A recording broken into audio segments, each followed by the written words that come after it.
Today on Hands-On History, we're taking a look at the Mexican soldier from 1836 to 1848, in particular, Mexican Grenadier. If you ever wanted to quit your day job and conquer some shit, let's go ahead and take a look.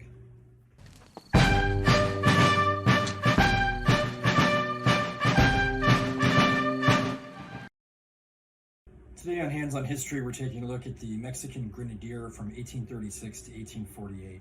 And the ultimate goal is ultimately just to take a look at the arms and equipment of the standard Mexican soldier during this time period. A little bit in depth as far as the Texas Revolution and the Mexican-American War, but primarily for my 1301 classes to kind of give you an opportunity to take a look at what it was like to be one of the common soldier. We frequently get caught up in these stories of great generals that won these wonderful battles all over the place. But it's really the common soldier who's responsible for the bayonet charge or responsible for making sure that those battles get won. So part of my perspective as a historian, and I'm Professor Rob, is basically to tell the story of all of those soldiers, who remain nameless, the soldiers who were in the lines, the soldiers who were responsible for winning those battles. And so that's part of what we try to do here is tell the story of the average soldier. And today we'll be taking a look at the Mexican Grenadier. And so we'll explore 1836, the time period. We'll talk about some of the uniforms. We'll take a look at the accoutrements that go with it. And of course, we'll talk about the weapons and tactics of the particular soldier. So that's what's on deck today, taking a look at the Mexican Grenadier. All right, so in Hands-On History, we're exploring the Mexican Grenadier, and we're really starting to look at the equipment. It's one of the first things that we want to take a look at. So when it comes to equipment, the Mexican Grenadier was equipped very similarly to what we're going to be seeing on the battlefields of Europe during, for example, the Napoleonic period. So we're really going to begin by talking about the uniform, right? We'll talk about the shirt as far as the overcoat. We'll talk about pants, right? Those kinds of things. But the first thing, of course, to take a look at, of course, are the uniforms. So many, places in Europe, whether it be the British, the French, etc., had started going to having multiple uniforms. And basically, you would have a utility uniform, and then you would have a dress uniform. The Mexican army essentially was trying to create one kind of uniform, at least in the 1820s, for essentially most of what were called the permanente, right, or permanente divisions, which were basically like Mexico's active divisions. They were their full-time soldiers. And so there were some Spanish traditions that were left behind, like, for example, the yellow stripes, which we'll talk about here in just a second. But Mexico went through a bunch of different uniform changes. And so it's almost impossible to document here from 1825, from 28, 31, 33, 34, and of course, when Santa Anna takes power, it always shifts.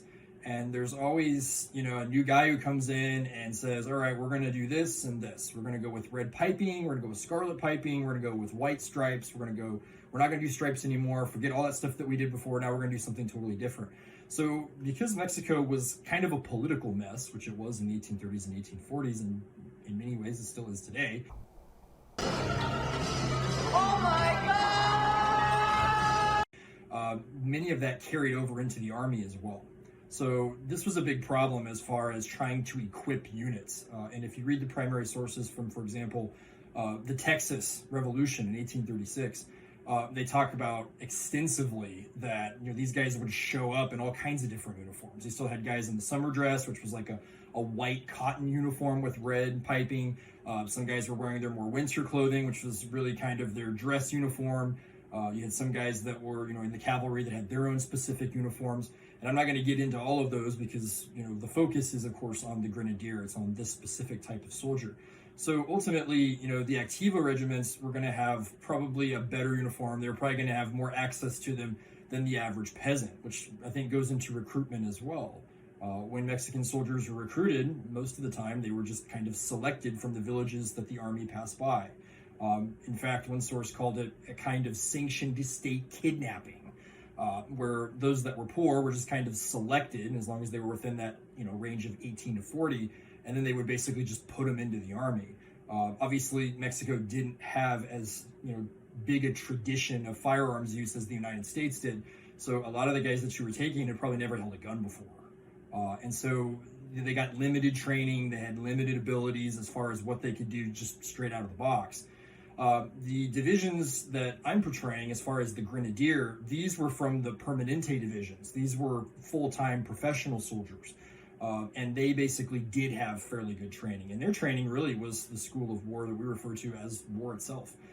They fought all the time. Mexico had a bunch of civil insurrections and rebellions. They were constantly putting down rebellions. New guys were coming into power. And because of that, there was always somebody to fight, right? Usually themselves. So when the Texas Revolution comes along in 1836, this is nothing new. Obviously, Mexico had been doing this for a long time. And even though the country itself was still young, having only been incorporated in 1821, the fact is that there were all kinds of guys, whether they be grenadiers and otherwise, who had some kind of training. So one of the first misconceptions I want to throw out the window is the fact that the Mexican army didn't know what they were doing. Although the vast majority were conscripts who were just kind of selected, there were units that were very good. In particular, the Mexican cavalry was really feared by American soldiers, not only in the Texas Revolution, but also later on in 1846, 1847, 1848 during the Mexican-American War. So there were units that were very good, but there were also units that were very bad. The Grenadier units essentially functioned as shock troops. So the basic premise of a Grenadier was, it went all the way back to the 1600s. These were guys that had been incorporated into Swedish armies and into line infantry armies that were developing at that time, with the primary purpose of being a kind of assault troop. Most battles at that time were still using matchlocks, and so when it came to firing, the weapons were extraordinarily unreliable and they did not have great distance capabilities. So you would usually fire a couple of rounds, and then most battles were ultimately solved by hand-to-hand combat. 2-3 volleys, and then have at each other, and we'll see who wins. And so the Grenadiers were going to be the biggest guys who were selected from units. They were bigger, stronger, better soldiers, and they got paid better. They also got certain perks, which are going to be indicative in the uniform, which we're going to talk about later. And so those guys originally had gotten their perks, in particular some of their symbols, which you can see, for example, here, right? The flaming bomb, right? You can also see it sometimes on their shakos, which was also sometimes available. The yellow stripes that you can see here on the uniform, which was a carryover from the old Spanish system. Those were all indicative of the Grenadier status within the army itself. So, when they had their battalions, right, most of the battalions were going to be what were called fusileros, which were your typical line infantry. But you would have one that's going to be annexed to those 5 or 6 fusilero battalions that's ultimately going to be made up of grenadiers. And those guys essentially were your shock troops. So in the 1600s, where they would actually physically throw grenades, now by the time, for example, of the 1830s and 1840s, they're not really going to do that anymore. The reason for this is because by this point they'd gone to much more reliable weaponry, in particular the flintlock. And so flintlocks had a much steadier ignition system, they were much more reliable, and had better distances. And so because of that, you're going to end up with a system where throwing a grenade is not going to be super practical. By the time I get this thing lit and then try to throw it at you, I'm probably going to look like Swiss cheese. I'm going to have a new air conditioning system because there's going to be so many holes through me. So that's the basic premise of this, was that they were, by this point, really more of a ceremonial unit. And Napoleon used them as well, right? There were grenadiers of foot, there were grenadiers of horse, right?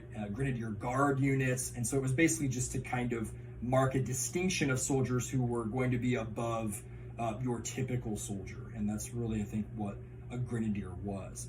So that's how they function in the Mexican army. Much of what the Mexican army does is very similar to what Napoleon does. And so in the next section, we're ultimately going to take a look at what kinds of uniforms these guys would wear, what kinds of accoutrements were available to them. Next section, we're going to take a look at specifics. So we'll look at the uniform, we'll talk about its function and purpose, and we'll basically look at how it ultimately relates to the history of the 1830s and the 1840s. So the first thing to discuss in any discussion of when it comes to uniforms in particular is your jacket, right? These coats essentially were usually blue in color, as per the regulations of the 1820s and 1830s by Mexico's own primary sources. There are lists that talk about the uniforms being purchased, and most of the time the uniforms were purchased from France. Mexico did have the ability to produce some small scale amounts of uniforms. They could fix the ones that had already been broken, for example, or ripped. But when it came to buying uniforms, much of them were bought on the 19th century equivalent of eBay. Napoleon and the French had a tremendous amount of uniforms that they had used. Certainly didn't need them anymore because of the Congress of Vienna. So a lot of these ended up being shipped to Mexico, where Mexico was given a bulk discount. So it's kind of like the Sam's Club, right, of the 1830s and 1840s. If you buy a lot of it, you get a better price. Well, that's what happened with Mexico. So Mexico is very excited about this. There's, accords that talk about people celebrating in the streets and having parties because now Mexico, suddenly had, equipment for their army. And of course, who better to buy from than Napoleon, right? Napoleon was considered the greatest conqueror of his day. So, don't try to remake the wheel, just, try to do it the way that Napoleon did it. And so the blue, obviously very recognizable because it's largely what the French would have worn. The red piping, right? The red collars, also very Napoleon-like. And so essentially when it came to the coats, they were largely either manufactured in France and came as hand-me-downs to the Mexicans. As far as these, they're made of wool. Wool at the time was the primary uniform material. It tends to be somewhat fire resistant. You're going to be dealing with a lot of fire. It tends to be, gives you pretty good protections, relatively thick. It's certainly not going to be great in the heat of Mexico, but the good thing about wool is it kind of has a built-in air conditioning system, which is your sweat. So once you get a nice sweat going on the linen undergarments, right, of course, it kind of functions as a towel of sorts. So it isn't as bad as you would think. Certainly when I do presentations, people look at me and think, oh my gosh, how's he not dead? But it really isn't that horrible. Once you get a nice sweat working, it tends to, and you get kind of a Marilyn Monroe effect too, right, when the wind blows. Oh, do you feel the breeze from the subway? Isn't it delicious? But as far as the wool, that was primarily what most coats were going to be made of and most jackets. The Mexican army also wore cotton. There was a white summer fatigue that was also available that units such as the Tampico battalions would have worn, and that was used. So there were other materials available, but this was the one, essentially that a lot of grenadiers were ultimately going to wear, at least in the winter. There were winter and summer garments, but whether or not they could actually switch them out, the Mexican army had so many problems with supply that oftentimes if you got a uniform, you were just lucky to have that.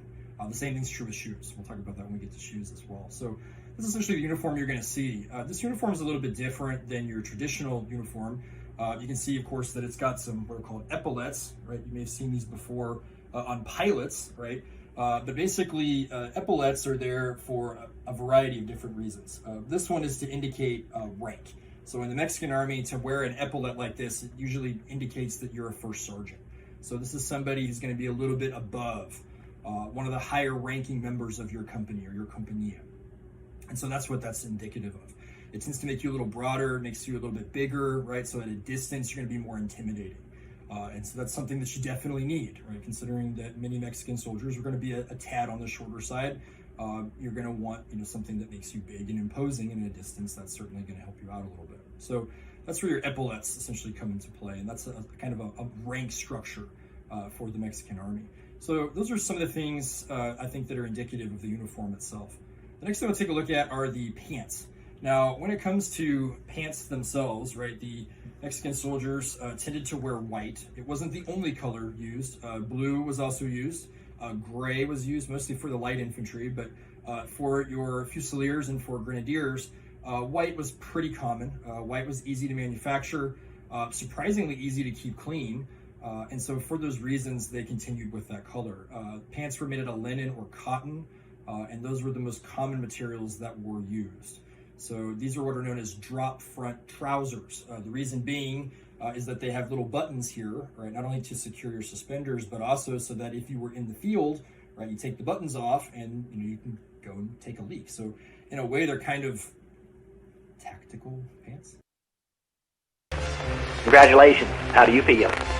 I gotta pee. I believe he said he had to go pee.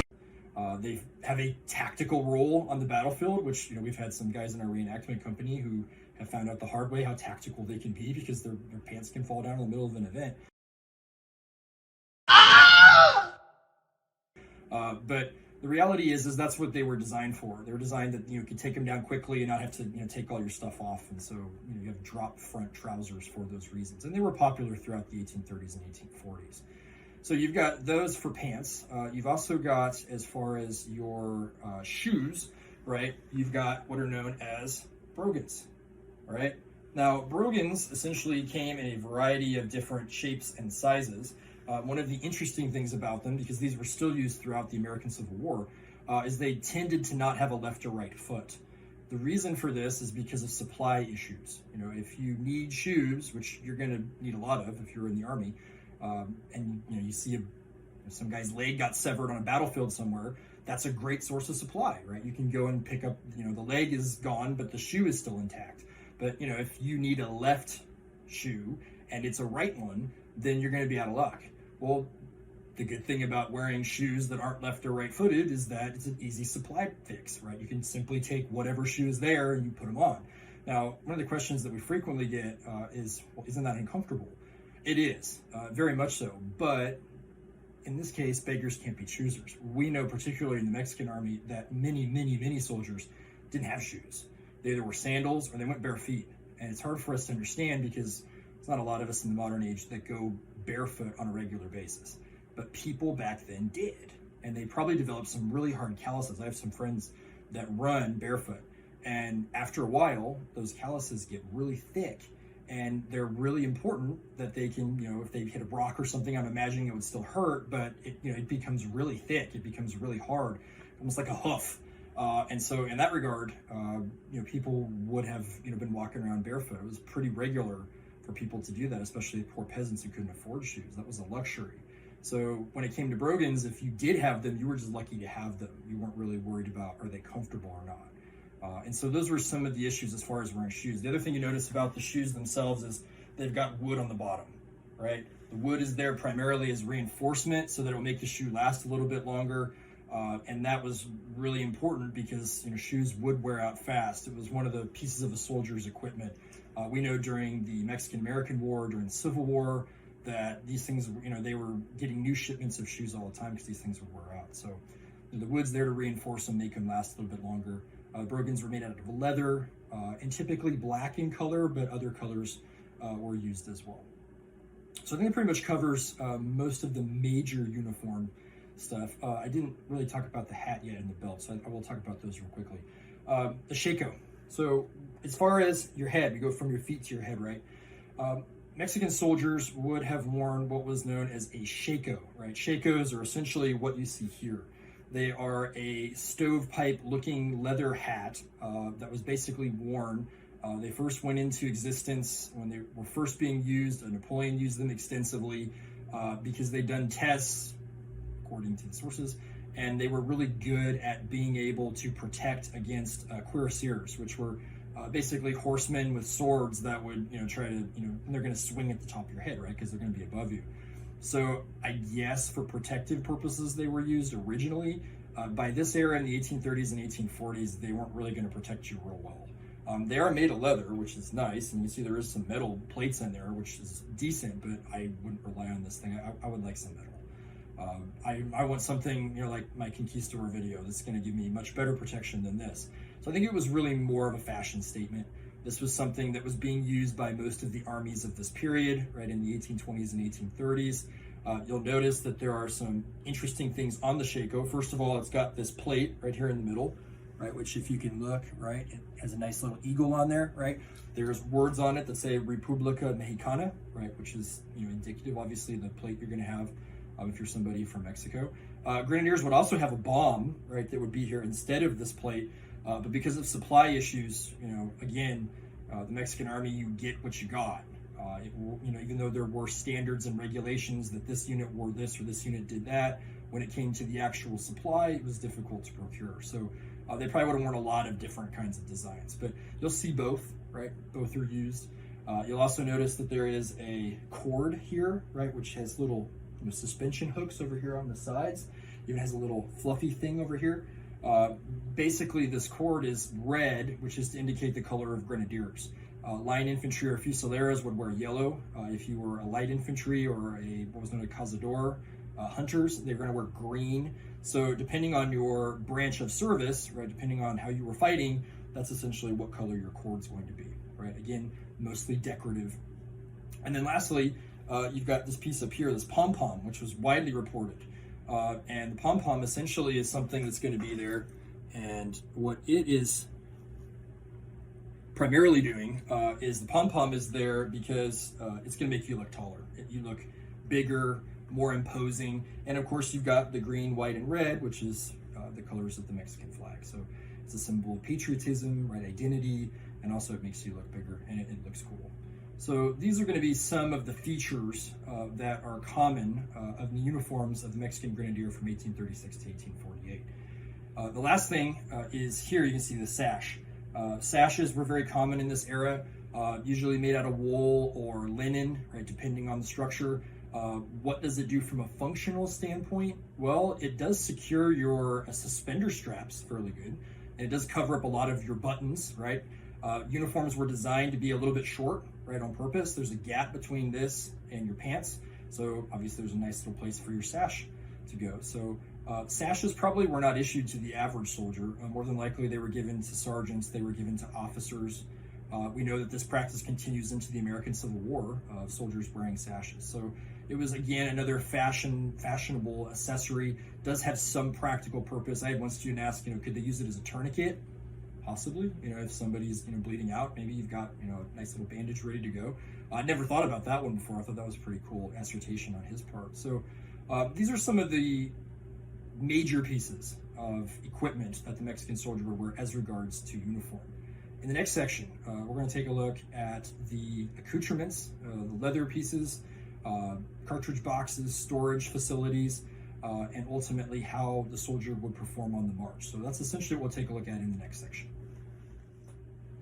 All right, in the next section, we're going to take a look at the accoutrements. So leather, backpacks, things that soldiers are going to carry with them on campaign that are going to assist them, not only for storage capabilities, but also for fashionable accessories as well. So as far as the soldier, one of the big issues is a lack of pockets.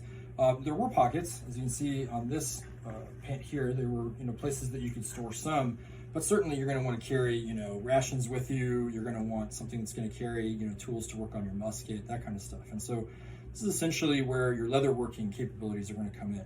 So Mexican soldiers would essentially carry crossbelts. This was very common in the 19th century. Napoleon certainly had soldiers that did this. We see Americans doing it in the Mexican-American War. And so the crossbelt, essentially what it does is it basically gives you access to your goodies of sorts. First thing we'll take a look at is over here on the right. This is essentially what's known as your cartridge box. So when soldiers would go to fight, they needed a place to safely store their ammunition. And that's exactly what this cartridge box does. It has two flaps, which essentially open up.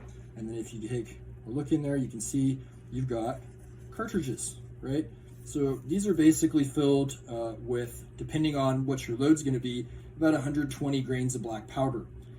They would have a bullet at the top, a lead bullet, and then basically you would go through the process of loading, right, by tearing these open, right, and then basically putting the ball into the musket, and then you will fire. So it wasn't like today where we have cartridges that load in and then get disposed of right as the machine and the rifle kicks it out and loads the next one in. These all had to be done by hand. So all the loading is going to take place by you. And so yeah, you have your powder in there. This is what's going to store them, keep them dry, because if the powder obviously gets wet, it's going to be very difficult to fire. It becomes a messy, sticky substance, and it's not going to fire. It's not going to burn very well. So you could also have storage pockets where you can keep extra flints, other things that you're going to need, tools to work on your musket if for whatever reason your musket breaks. And it can, right? There's certainly a lot of issues that can happen to the musket, and so you've got various tools there that can help you out with that. So it's going to be on your right hand side, right, so that you can pull out cartridges fairly easy to be able to load and fire. On your left hand side, right, you're going to carry some of your backup weapons, right? You're going to have a hanger or sword, right, which you can carry with you, called a briquette. You're going to have a bayonet, right, which you're going to be able to put onto your musket in case you need to be able to fight. And so you've got that as well. It turns your musket into a pike, a spear of sorts. And so that's going to be suspended on your left-hand side, right? You're also going to have a haversack, right?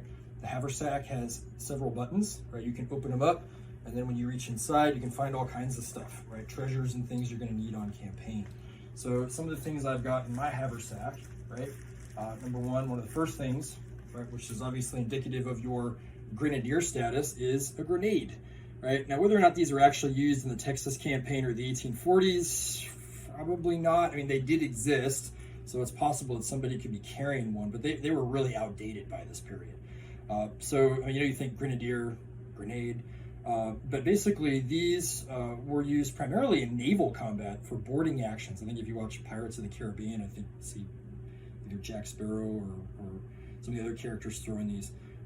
So, I mean, naval combat was still, largely being fought in many cases, point blank range and two ships just dueling with each other.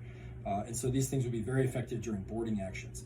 As far as an infantry combat where the muskets had become much more proficient, I don't think it's going to have as great a place in the battlefield as it did 100 years prior, but they can still have them, and certainly it's nice to just have one just to talk about it. Here you can see, of course, on the inside there's no powder in it, but there would be an abundance of powder inside of this. You would have a piece here on your crossbelt where you would light it once it would go, and then basically you would be expected, right, to be able to throw this thing at least 20 yards. All right, I would say 15, 20 yards. So if you're somebody who, isn't good at throwing very well, this thing weighs probably about, I don't know, maybe a pound. I would say it's probably less than that. So you'd have to chuck this thing at least a fairly good distance, because the big problem is you never know where this thing's going to go off. And if it does, and you're nearby, well, too bad, so sad.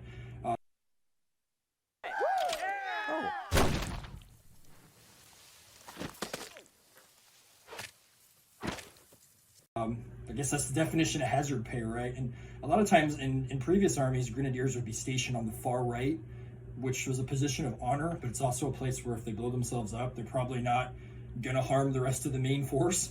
I mean, it's already hard enough to reload with, your comrades dying around you, but now you've got arms and legs and stuff being blown up, before your very eyes. So obviously it was a pretty difficult job, and the guys that did it probably had to be a little bit crazy.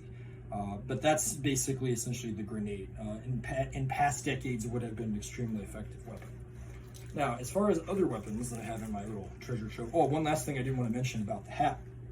So, one of the stories that's told about Mexican soldiers on campaign is there wasn't a lot of place to store food. Well, the haversack is one of the better places to store it, but there's also a legend of sorts that they could actually store food in the hat because there's a lot of space here. And so one of the stories was because you're going to be sweating all day and because the leather gets really hot, that you could potentially store tortillas or you could store other things up there. I don't know if I want to think of my Shako as a tortilla keeper, but that's a story that's been told. I know there's people in our unit that have told that story before. So, you could think of your Shako as a big tortilla warmer, right? And then at the end of the day, after fighting for several hours, right, you can have a nice tasty snack waiting for you. So that's possible, but it is probably more plausible that they're going to be storing most of their food in their haversack. That's probably one of its major purposes. And some of the food that you would store would include crackers like what you see here. This is basically what's known as hardtack, right? It's basically just flour, water, right? And you can add stuff to it, honey or salt or whatever, depending. But the big thing about this is that once it becomes dry and you bake it, the important part is that you're not gonna have to worry about mold and stuff setting in, or at least not as bad. So these things can last a pretty long period of time. I think this thing's like 2 years old. I don't eat it, but basically the reality is that you could store it, for longer periods of time than if you put, bread in your satchel. It's gonna go bad pretty quickly because of the moisture. So yeah, this is what was known as hardtack, and this is what soldiers would eat on campaign. It's hard, it's an acquired taste. We'll just put it that way. But it's going to keep you alive. It does have a high level of has a high level of calories in it, right? It's going to keep you going. And so this is the kind of food that soldiers are going to eat on campaign. And if you had some of the rations, you could mix stuff into it. I know in the Civil War, there's talk of taking coffee grounds and other stuff and mixing it together, right, to see what would happen. So they made all kinds of stuff. But it sounds gross to me, but maybe they liked it. Other things that you might carry in here, you've got, for example, tools for your muskets. Which are obviously important, right? You've got, for example, this device that you see here, which is kind of a universal tool that can be used for all kinds of stuff. It's designed for loosening flints on your musket. It's also designed for being able to work on other parts. You can use it to take off the screws, right, to take the musket apart so that you can clean it later. So kind of a multi-purpose, multi-use tool that would have been extremely valuable to a soldier on campaign who's going to be using it pretty frequently. You've got some spare flints right in here, which are always an important thing to have with you because you want to make sure that you've got extra flints available, loading mechanisms, and then lastly, one last thing that I've got in here that I want to show, which I did find, is this right here. That's a musket ball. So one of the things that really shocks the people that we give presentations to is its size, right? It's about the size of your thumb, right? So these are what are being fired out of the musket, which we're going to talk about here in just a second. It's about 69 caliber, and it's made of lead, right? So it's going to be real nasty. So we'll talk about the musket, right? We'll talk about the musket ball. So one last piece of equipment that you would carry with you, well, really two that are important. The first of which, as you can see here, right, is your backpack that you're going to be carrying with you.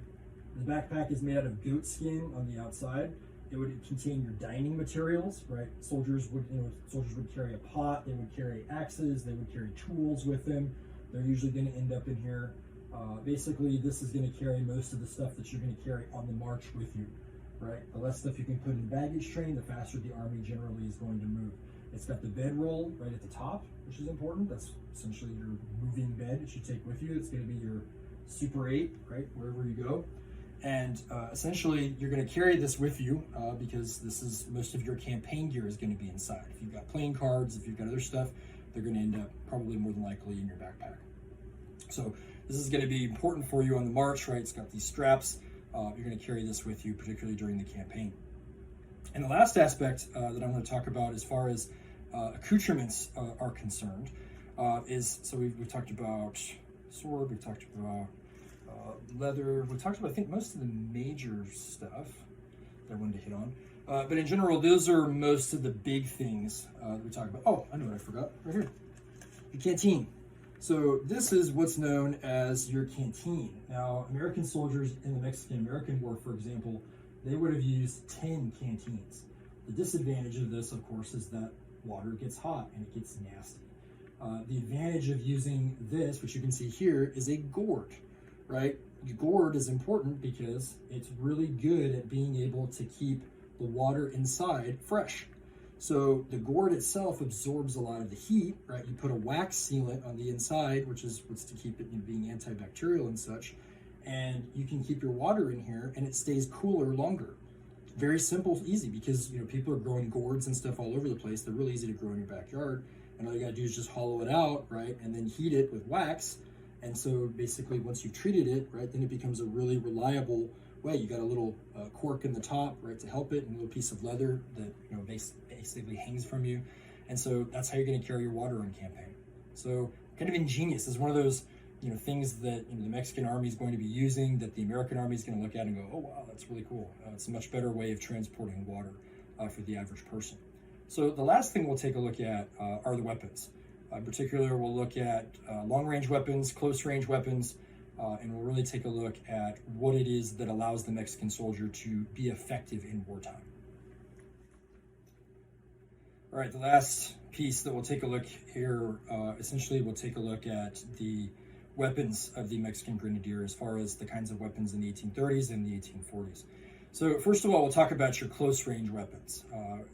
One of the biggest issues of this time period was that muskets, although they were the primary weapons, they could be somewhat unreliable at times. If there was rain, if the powder got wet, if you had a soldier didn't know what he was doing, right? There were things that could happen where the musket would malfunction. So you needed to have backup weapons. And one of the most important backup weapons that you could carry with you was essentially what you see here, right? Your sword, right? Now, this was what was known as a briquette, right? It is a French-style sword that would have been used very commonly during the Napoleonic Wars. So infantry would largely be armed with this, right, the briquette. It is somewhat curved, as you can see. It has no fuller, and it is a very light, very well-balanced weapon, right? The advantage of using this type of sword is that it's headshot to cut, right? It can cut very easily, but also it can thrust, right? It has that ability to keep enemies at a distance, right? Soldiers were taught a variety of different techniques to be able to strike with the sword. And so this is basically what's known as the briquette, right, or the short sword, the hanger. So soldiers would essentially carry this on their left-hand side. It is probably not a standard issue weapon. The swords more than likely were only given to non-coms. They were probably given to officers. Someone who's a first sergeant, for example, which is what I represent, probably is going to have one. So they weren't given to everybody, but for those that did, it was definitely a status symbol to be able to have one. So this is what was known as the hanger, right, or the briquette sword, which could be used for close-in fighting. And so if you had one, certainly it was something that you wanted to use, and you definitely wanted to show it off because it's a pretty cool weapon, right? Now, as far as long-range weapons, and this is going to tie into the bayonet, the most common weapon that soldiers are going to engage with in the infantry is what's known as the musket.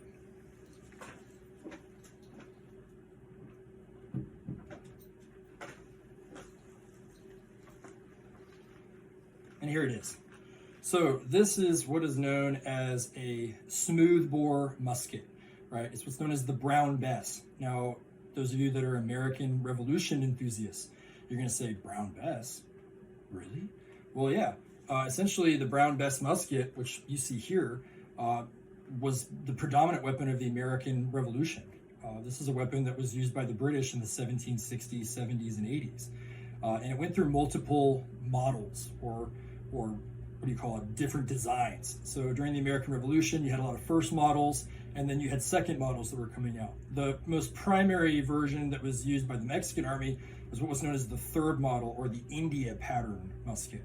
The difference between the three of them is that it just got shorter. Like every year they would cut, 4 inches off and say, all right, well now it's the second model, and 4 more inches, and then it would be something else. They might change the lock plate as well. But in reality, this is what was known as the India Company musket, because a lot of the British India companies were using these. These were in large supply overseas.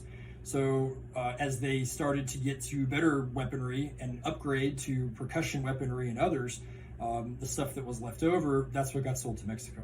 So Mexico ended up buying most of their weapons from Great Britain. And when it came to muskets, the vast majority of them are going to be British Brown Besses. So the Bess is a traditional musket. It's a smoothbore, which means that it doesn't have any rifling on the inside of it. The advantage of this is that it can be loaded very quickly. The downside, of course, is that the accuracy is going to be hit or miss, literally. Best guess, as far as somebody who's well-trained and knows how to shoot it effectively, you're looking at something with this where you're probably going to be able, to shoot somebody at probably about 50 yards, right? Less than that, probably more effectively. A good soldier who knows what they're doing and has been shooting this pretty extensively, about 50 yards, they're going to be able to shoot their target and do what they need to do. Now, the reality is that most conflicts are probably going to take place closer than that. So armies are going to, they're going to fire, and then they're going to probably advance a little bit, and then they'll fire again. So probably 50 yards is going to be about the longest distance that you're going to be able to hit a man-sized target. Now, that being said, when they would fire in volleys, they could shoot a little bit further because, you're putting so much lead into an area that something's going to get hit. So in that regard, that's why you're going to see the kinds of tactics that you do. When Mexican soldiers fire, they're going to fire in volleys. They're all going to fire at the same time. And the reason for that is because, you're going to put a lot of lead into one area, and you know that something's going to get hit over there. And that's basically what you're doing. Is these are not super reliable weapons. So you compensate by creating formations where everybody supports each other. And that's essentially the kinds of fighting that you're going to see. So if you've watched The Patriot, or if you've watched any of these movies from the American Revolution, the tactics aren't going to seem that weird to you because they're still largely doing this by the 1820s, 1830s, and 1840s. In Napoleonic movies, for example, right? Those kinds of tactics were still very dominant in North America as well. So this is your Brown Bess. That's how it's essentially going to be used on a large scale. Now, when the Brown Bess is loaded, it is a 13-step procedure. And if you get any of the steps wrong, there is a very strong possibility that when you go to fire, you're going to have an enemy charging at you. Imagine, a horseman's charging at you or something, and you're like, all right, I loaded it really fast, but I missed a step, and click, and you're probably going to be dead. So it's a pretty intensive process. It's not like weapons today where, you know, you pull the mag out, you know, put one in, make sure you pull the action back and you're good to go. It was an intensive process, and soldiers would have drilled religiously to get these steps down so that they could do this under pressure, right? Now, one of the questions that I frequently get is, you know, how fast can you do this? I've timed myself loading as quickly as 16, 17 seconds. But, and here's the big but, it doesn't mean anything because nobody was shooting at me, right? I wasn't on a battlefield, all right? I was being timed, you know, I had a cold, you know, drink waiting for me, right, on the sidelines. So that's a little bit different than what your traditional soldier is going to be doing under pressure in the circumstances that they're in. So when it comes to loading and firing, soldiers were considered good if they could load and fire once about every 20 seconds. You're looking at about 3 rounds a minute was considered to be the standard for being a decent soldier. Probably for other soldiers or less trained guys, it's going to be less. Most, you know, people, especially those of you who are on the YouTube channel, if you are trying to load this thing, you're probably not going to be able to do it in 20 seconds. But there's probably some of you out there who, you know about firearms, you're really coordinated, you probably play a lot of Call of Duty, and you could maybe do it faster. But 20 is kind of the standard. If you can do it every 20 seconds, then you're going to put out a pretty good volume of fire.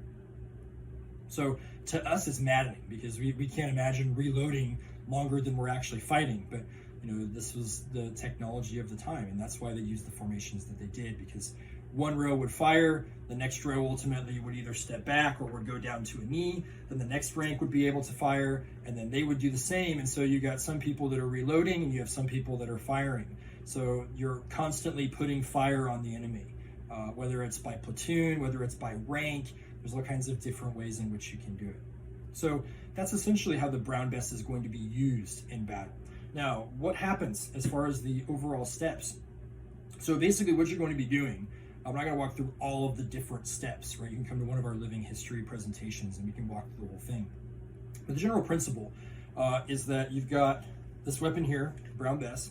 You've got this device here, which is a flash guard of sorts, or actually this is your, it's like a safety to prevent it from going off early. So what you've got, as you can see here, is what's known as a priming pan, right? Or a frizzen. So if you were going to load, I'm not going to load in here because I'm inside a house, right? Is you would take out a cartridge out of your box, right? The first thing you would do is you would bite into that cartridge. So the first question I would have, how many of you all have front teeth? Hopefully all of you, right? So if you've got front teeth, you can enlist in the Mexican army. So you take it, bite it, you're going to tear it open, right? At that point, right, you're going to take a little bit of it and you'll put it here in your frizzen, right? They also had powder horns, so some of y'all may be familiar with loading from the powder horn. Most of the state parks and places that we go don't let you have one, so this is the method that we use. But they could have carried a powder horn that had priming powder that would have been a little bit softer grain than what they use here, so that's also a method you could use. So you're going to put your priming powder in here. Once that's done, you close the frizzen because you don't want it to escape, right? The next thing you're going to do is you're going to take this down to here, right, to your feet. Right, I think the American command is cast about, and then you're going to take the powder that's left, or you take the whole cartridge, and you're going to put it down into the barrel. Right, once you've done that, right, so remember I didn't do it. So once you do that, then you pull out your ramrod, right? The Mexican command is attacking, right? Get it nice and pinned, right, down there, and then you're going to place your rammer back. You want to return it. Now, you could theoretically just leave the rammer on the ground. You don't want to do that because if your unit has to move, which in battles are fluid, you're going to be moving a lot, that basically means that you just left your rammer on. So you're just going to sit there the rest of the battle and you're going to be like, you know, smile really big. You can still load without it. There's a procedure where you can basically pat it down with the butt of the musket, but it's not going to be as good. So you've made yourself less effective because you left your ramrod behind. So you're usually taught to replace the rammer, and that's what the command ultimately is. So once you've done that, all right, basically you are ready, pretty much ready to fire, right? You've got your bullet, you've got your powder in there, you've got your priming stuff ready to go, right? And then you go to what's called shoulder arms, right? Which is going to be like this, right? You're going to have a left shoulder carry, right, with these weapons. And so your commander is going to give the order, right, ready, which is where it's going to twist, comes like this, right? You're going to hold it up, right? You're going to get aim, right, which is apunting, right, in Spanish. the right leg comes back, right? You basically put your musket to where you want to go. You're going to make sure that you are at full cock at that point, which basically means that you're going to get your spark, right? And then your final command, fire. Now, if you notice, right, a little spark comes out. So what happens is this is what's called a flintlock. You've got a flint that's being held in the jaws here. That flint is going to strike against this frizzen, and hot metal is going to be shaved off of it.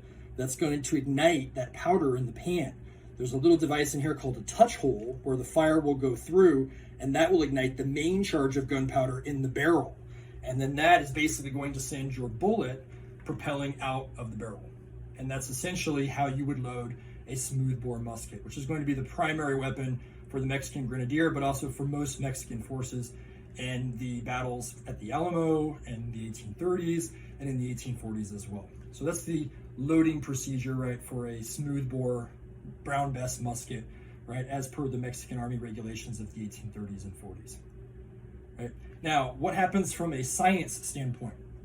So once you've been fired at, you got this ball, right? This is a 69 caliber lead ball that's going to be traveling at you, right? It's going to do all kinds of stuff once it leaves the barrel. Remember that there is no rifling inside the barrel, so this tends to fit rather loose. So you have what's called windage, right? And so when this little bullet comes out, right, this ball, it's gonna, right? It's not gonna travel as straight or as true as a traditional bullet, right? It doesn't have that spin that's gonna make it as effective. It's still gonna spin, but not as good. So this is what makes it so inaccurate. They're gonna fire these things, and then the reason there has to be windage is because after 3 or 4 shots, there's so much fouling, right? The leftover residue from the black powder that didn't get ignited, that stuff's gonna be left over in the barrel. And so because of that, right, your bullets are gonna get increasingly smaller, right? Because they're not gonna be able to fit because there's all this, junk that's piled up in the barrel after 10, 12, 20, 30 shots, right? So that's basically the physics at play of what's gonna happen. When you get hit by one of these, because it's made of lead and it's a very good size, it's gonna hurt a lot. Does it guarantee the person who gets hit is going to be killed? I don't know if you can guarantee anything in life, except maybe death and taxes. But when this does hit you, you're gonna be in a world of hurt, and it's made of lead. So there's a very strong possibility that, if you can't get the bullet out, it can't be removed, that even if it doesn't kill you immediately, that, lead poisoning will eventually get you, or it'll cause complications in some other way. Typically, what would happen is if you got shot in the arm or the leg, that was a yippee moment for the surgeon because it's really easy. They can just cut your leg off or whatever part they need to get rid of, and then that can stop any kind of infection from spreading somewhere else. Infection was the #1 killer, and once it set in, there really wasn't a lot they could do for you.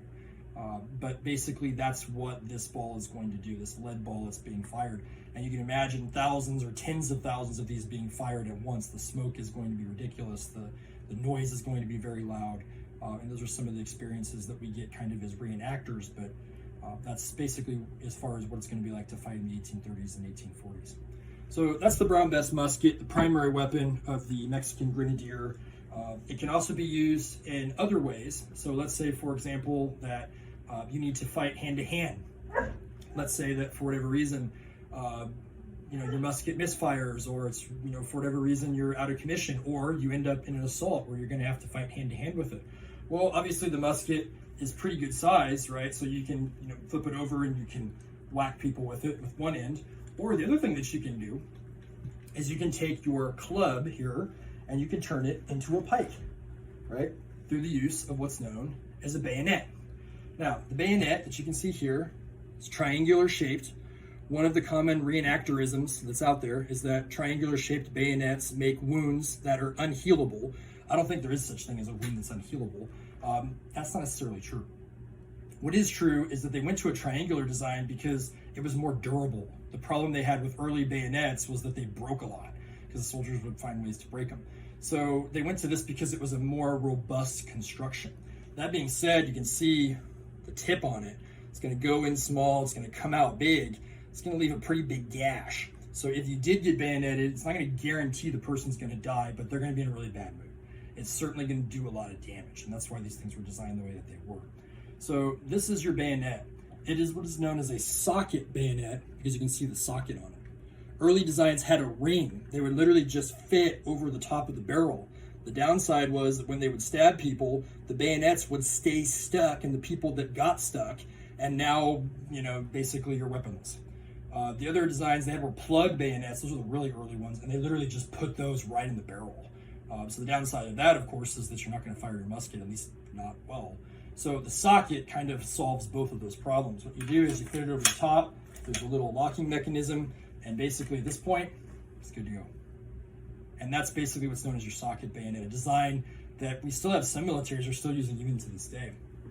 So when you go to fight, you've now got a pike, right? That can keep your enemy at a much longer distance, right? You can fight basically like this, right? Bayonet drills talk about thrusting from this position, or you can obviously come up here and thrust over the top, right? And so this is something that's going to allow you to be able to parry, right? You're going to be able to stab with it, right? You can basically find weaknesses. And so you basically become kind of a pikeman. And in the early stages, when muskets were first being deployed on battlefields, they really came from the pike squares. And so you would have units like the Spanish Tercio, where you had, you know, pikes, and you had swordsmen, and then you had musketeers, and eventually they would all kind of work in tandem. Well, now there's really no need for the pikes or the swordsmen because, you know, your musketeers can perform both of those roles. Well, all three, if you've got the sword. So that's basically how tactics have kind of evolved as we get into the 1830s and 1840s. So in the last section, we'll do a firing demonstration. We'll take a look, we'll take this to the range so you can get an idea of what it looks like to fire one, right? And then we'll basically finish up with final thoughts on the Mexican Grenadier and its significance.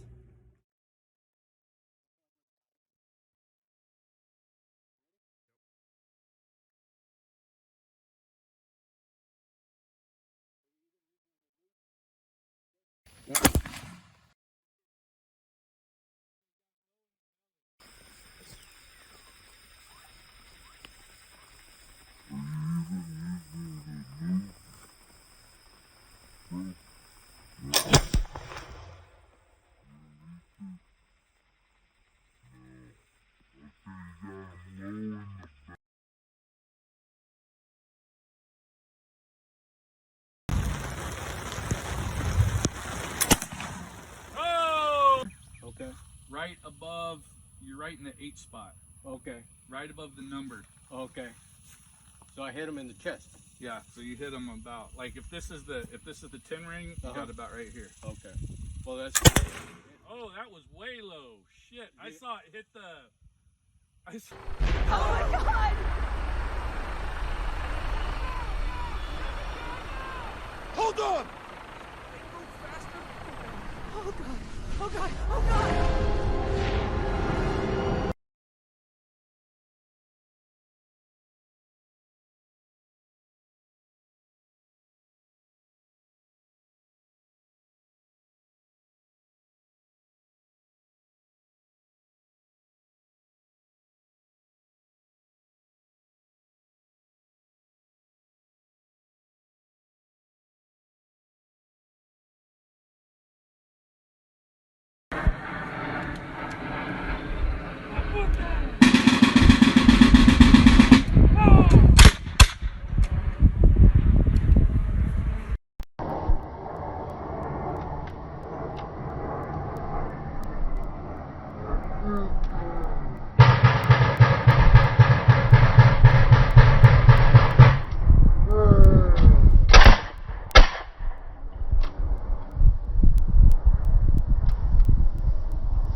Well, guys, I hope you enjoyed our presentation on the Mexican Grenadier and the battle tactics of the 1830s and 1840s.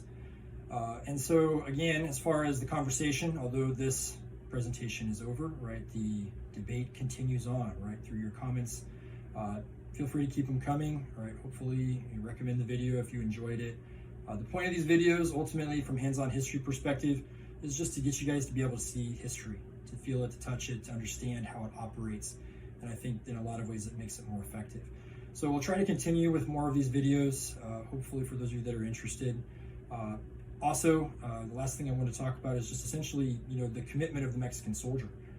We've discussed, extensively about these wars that Mexico lost, whether it be the Texas Revolution, the Mexican-American War, or ending in 1848. But most of it is largely going to come from Mexico's inability as a state to support its soldiers. These were guys who were enormously brave, and think about, I'm going to go into battle with a hand-me-down musket, with an old uniform that's in tatters, a musket that may or may not work. My sergeants and colonel and general have stolen all of my pay, and those are the kinds of things that these soldiers put up with. And yet, for example, the Battle of Palo Alto, American artillery would knock down 7-8 Mexican soldiers, and 7 or 8 would jump in and say Viva Mexico, right? These guys were enormously committed to the task of trying to protect their homeland. And so, it goes without saying that these were enormously brave individuals, right, who put up a pretty good fight against what Ulysses S. Grant called the best American army he's ever seen during the Mexican War. So part of this is to honor the heritage of those that have come before us, and to give you guys some kind of interesting conversation points that help you to progress through the class. So I hope all of you that are my 1301 students enjoyed it. You'll have a assignment to be named later. And for those of you that are just stopping by, thanks for coming by and spending some time with us. I'm Professor Rob. This has been a hands-on history production, right? And I look forward to seeing you at the next one. Take care, everybody.